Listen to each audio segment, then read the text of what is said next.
Yo, what's up guys, Nandra here, welcome to another video. So for this video, this is going to be a private match gone wrong, as per always. So, for this game, I'm going to be versus my friend Ultpri. So, I asked him for like a private match or whatever, and thankfully I'm really glad that I decided to pick a good deck, because sometimes I just like, I just like pick whatever, I just like go with it. But, and sometimes my friends like to troll me whenever I ask for a private match and they'll actually make me play the game out. And this is like one such game. So for this game, I'm going to be playing some PDK. Now, the list I'm playing, which I guess I should have shown you, is basically one of the many takes that I have on PDK. Like PDK is like somehow like eclipsed like Ramp Dragon for me, and that of like how crazy I go about it. Like I have like I think 7 different PDK lists. So this one's PDK Roar. As the name might suggest to you, I am playing Polyphonic Roar in this deck, just because, well, specifically for this reason, because like because Polyphonic Roar is good versus Haven. I don't think you need to use Polyphonic Roar there. It's just something that I was like playing around with. Like it's also good versus Nep, because I expected to see a little bit of Nep this set, but I haven't actually run into that many. I think I've only run into like 1. Anyway, so because I know he's on Haven, I know exactly what Haven list he's playing, just because I played versus this list before. It's his G-Sun Haven, which basically just, like spams out a lot of like pseudo wards and whatnot, and just like annoys the crap out of your opponent, because eventually you can't get through all the wards, and then the wards just kind of like bully you out of the game. Like when everything is a ward, suddenly you're in an awkward spot. All right, so here this turn, I honestly could have just passed. However, I felt like he probably had at least one scripture in his hand, and he wanted to save a scripture for my Ayala. Well, I mean, obviously I don't have it, but like, which is what I thought was gonna happen. Like, so here I just gonna play out 2 dudes, just because this way, even if he scriptures 1, I'll still be fine. He has that double scripture. If he has double scripture, then well, wow, he got me. He is a god. But that's fine. The reason why the double scripture is fine is because those are scriptures that are not hitting my fortes. Like, and the more scriptures that my small dudes can absorb for the fortes, the more likely it's going to be that that when they do come down, that he doesn't have an answer to that, and I can go ahead and I can just like get through any walls that he makes with like PDK, which is in my hand. So I don't have any ramp just yet. I mean, I have the fervor, but like it's difficult trying to find a good spot to cast fervor versus Haven sometimes, because again, I know he plays a lot of creatures, so yeah, so I'm just gonna go ahead and Fire Lizard here. Now, unfortunately, due to White Tiger's effect, I will not be able to just have my 1-drop trade up. Sorry, to have my 1-attack minion trade up, which is actually part of the benefit of Fire Lizard, is that like, which is the why Matilda is so good, is that it lets you trade the Matilda up into something, kill something, then threaten to kill another unit with the Fire Lizard itself. So here he scriptures. I'm like, okay, sure, that's fine. But he has double scripture.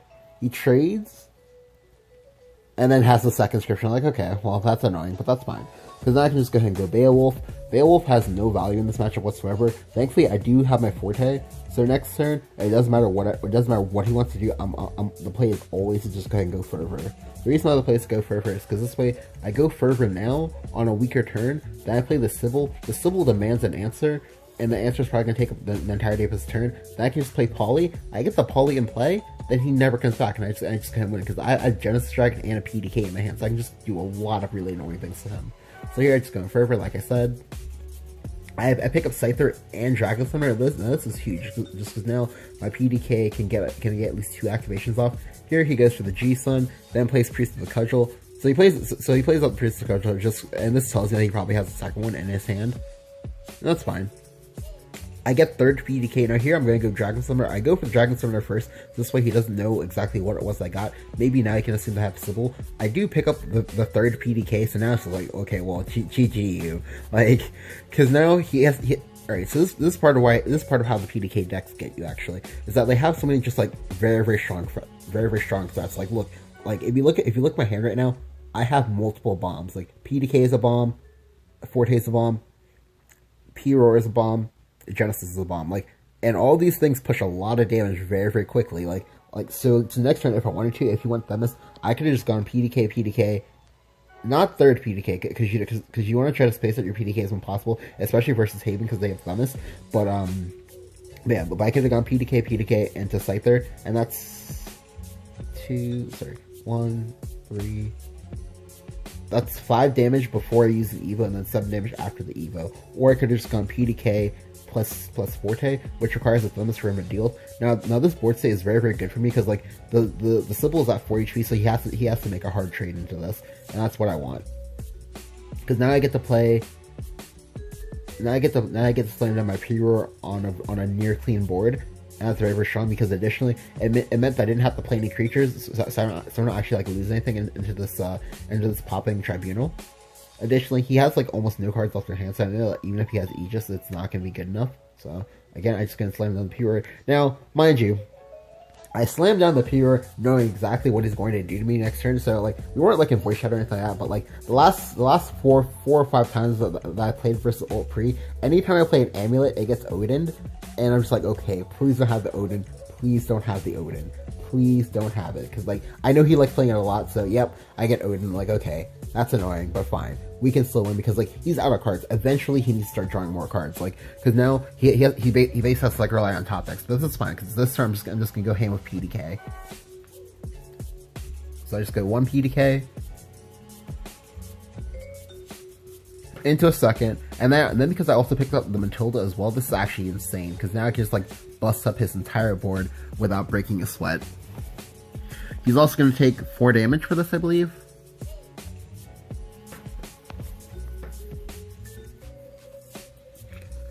Yep. Oh, my bad. No. He's taking 5 damage. 5 damage from start. Okay, sorry. Well, he would have taken 5 damage if I chose to commit more, but I don't commit anymore because I know he's gonna play Themis. Like, if he doesn't play Themis, he cannot win. But here he goes Marcher's Tea Time.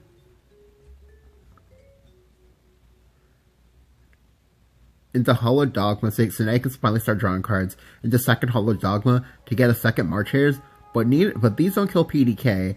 I have 2 PDKs on board. That's a lot of damage, friend.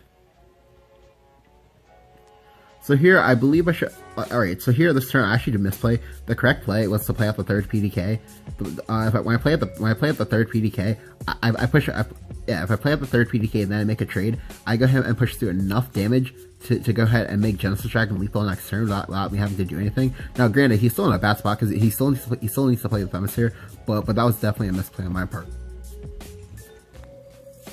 Because now he does actually have the Themis. Again, if I played out the third PDK, I would have pushed enough to get through him playing a ward. But here I have Scyther, I also have a Forte, and I have double Genesis. So now he's just dead. Because now he has to have a very, very specific answer if he wants to kill this Forte. Even if he kills the Forte, I still have PDK as backup in my hand. Now, I don't Evo here. I should have Evo'd, but I choose not to just because like he can still keep playing wards. I'm gonna need to like punch through the wards eventually. Here he plays the third scripture for my Forte. I'm just sad, but that's fine because now I have lethal because Genesis Dragon. Now again, like this game was a pretty ridiculous game. Like just because like the entire time like I was pretty much in like full control. Like there wasn't like that much you could do, and I only ramped twice. Like I only ramped twice and I went second, but it was just like, you know, it was just like a pretty like strong blow, just because like a lot of the removal that he would have liked to have used for later points of the game, he had to use it prematurely, and that's part of how the PDK decks also get used, because like people aren't used to Dragon playing a lot of early game creatures, so now they kind of like use up like the removal that they would have used for the PDK on the early game stuff, just because like it's the play that makes sense. It's a play that makes sense of it, but then like if you're not careful and you use up a little bit too much removal, then the PDK just gets you, because like when they play out the one PDK, like if you can't remove it, you're just gonna die. Like you just have to have like so much very specific removal, just because Dragoncraft is actually using one of their core mechanics that's not ramp, which is the can't be attacked mechanic, which is something that they used back in say DE with the Face Dragon, except now it's a lot more diverse and it's a lot more difficult to deal with, and that's how they get you. But again, like this game was just a very good game with PDK, and yeah, I definitely enjoyed playing versus Ultpri. Thanks for the game, man. If you enjoyed the video, go ahead and leave a like, go and hit the subscribe button if you haven't. Let me know what you think about PDK down in the comments below. Thank you guys for watching, and I'll catch you guys next time. See ya.